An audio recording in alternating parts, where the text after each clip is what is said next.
What's up, guys? How are you? Welcome into a Wednesday morning episode of the Daily Juice Podcast. My name is Matt Perrault. You guys can follow me across all of my socials at Sports Talk Matt.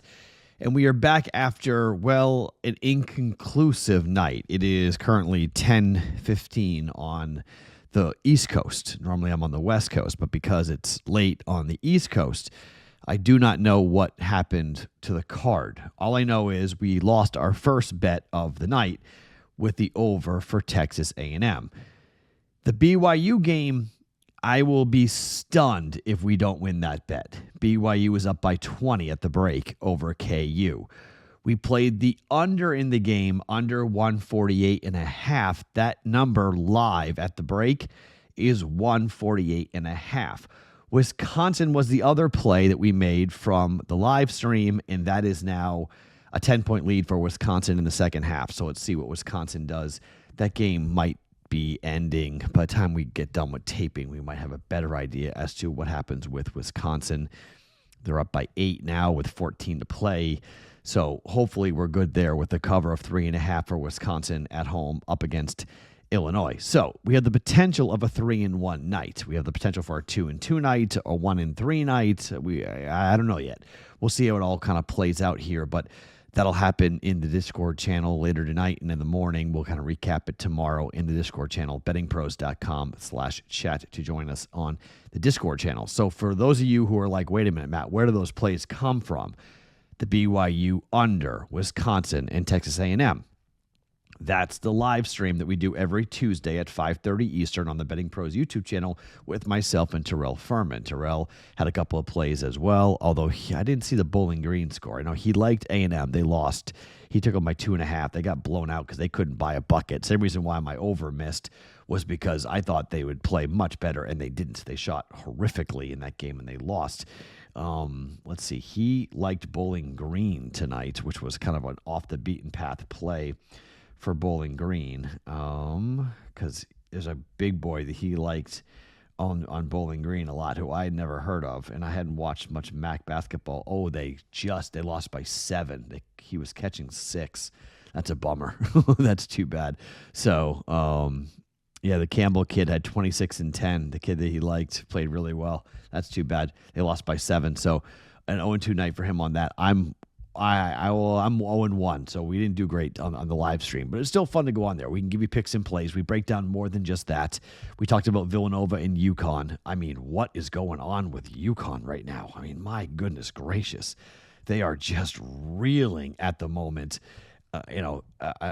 They closed that game out on a 27-6 run. They didn't cover. They were laying 8.5, and they won by 7. But they were down to Villanova big, and they had to rally to come all the way back, and they got the win. So I guess you could say they won the game, but really a strange game for UConn, a strange run. Big win for Michigan State. We both like Purdue. Michigan State won that game. So you can fade our picks, you can follow our picks, but it all happens Tuesday night at 5:30 Eastern Time, 2:30 Pacific Time every Tuesday on the Betting Pros YouTube channel. So let's get to the plays for tonight for me. Let's start with Alabama on the road at Missouri. This is a 1-point number for Missouri. According to KenPom, this is wild. KenPom has this as a 1-point win. It's a 1-point line.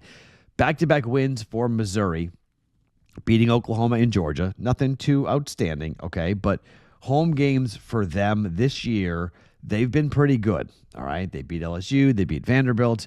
Their road games is where Missouri really has struggled, but against the number is where Missouri has made their money for gamblers and backers this year.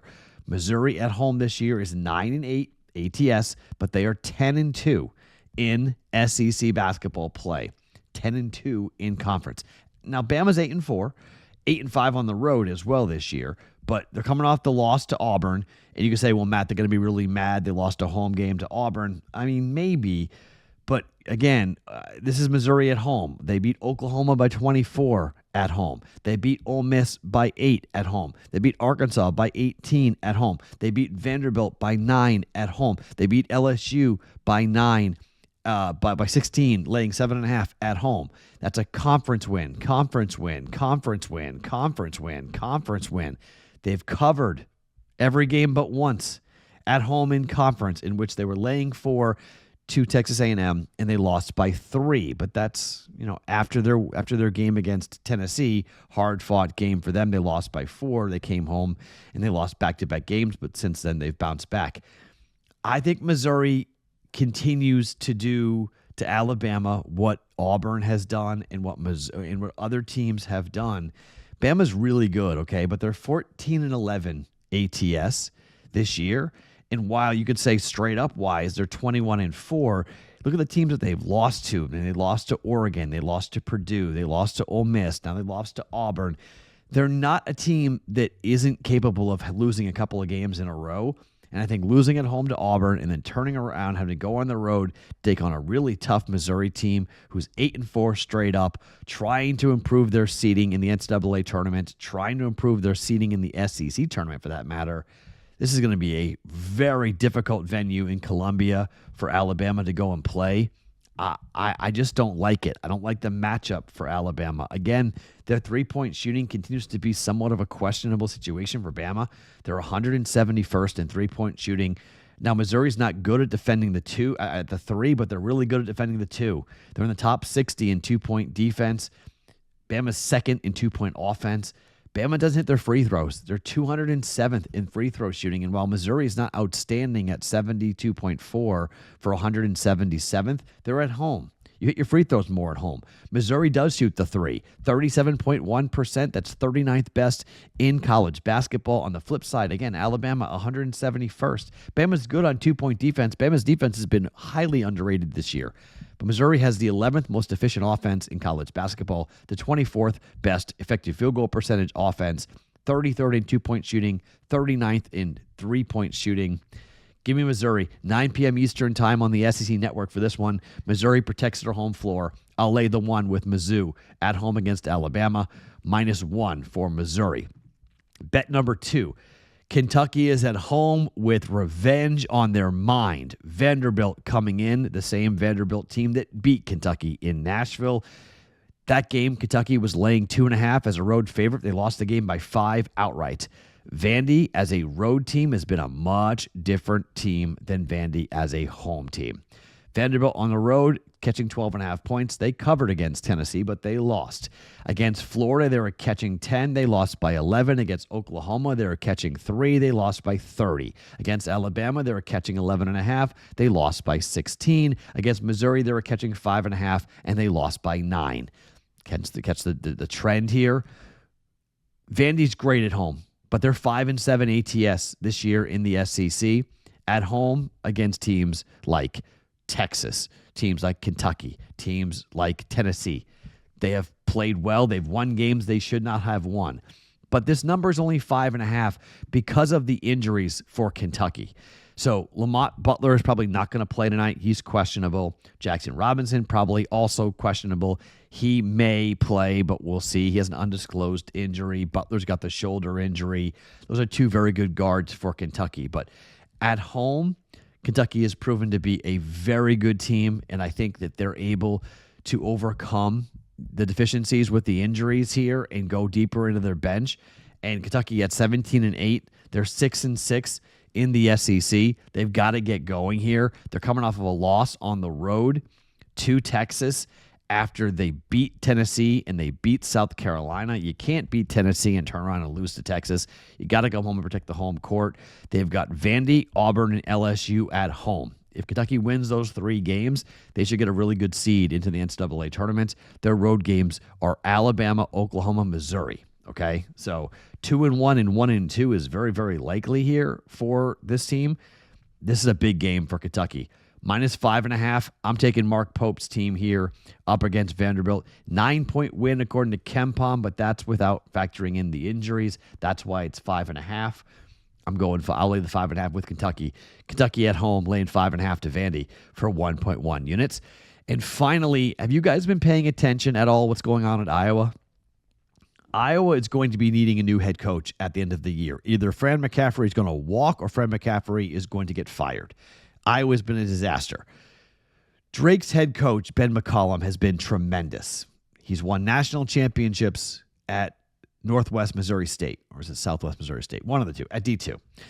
He's now the coach of Drake. And all Drake has done is burst onto the scene with D2 basketball players, and they're 23-3. They're coming off of a loss here to Bradley, 61-59 at home. Now, do they lose back-to-back home games? No, but I do think this team might be a little bit concerned about their head coach because it would appear that Ben McCollum is going to be the first option for Iowa to come and take. He's in state already. He's in Des Moines. Just go get him. Illinois Chicago has had a really rough year, except against the number on the road. They're 10-4 this year on the road against the spread.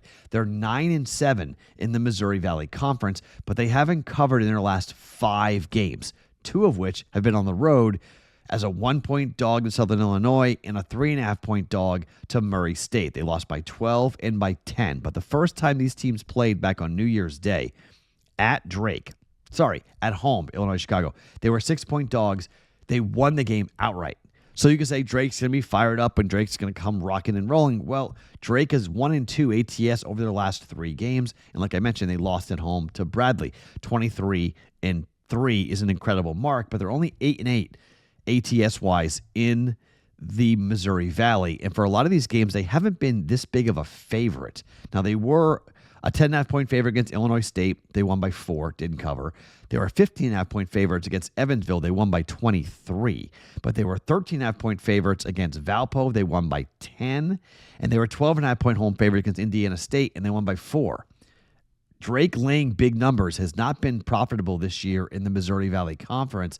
And I think when you combine that with the fact that UIC is really good on the road and the idea that Ben McCollum might be walking to Iowa at the end of the year could be in. I mean, these college kids are emotional. They can get distracted pretty easily and they can get frustrated. This is a 10-point win according to KenPom. I'll take the 10.5 points. I'll take the team that plays on the road, plays hard, and Drake not being great against big numbers, and Ben McCollum potentially walking and going to Iowa at the end of the year.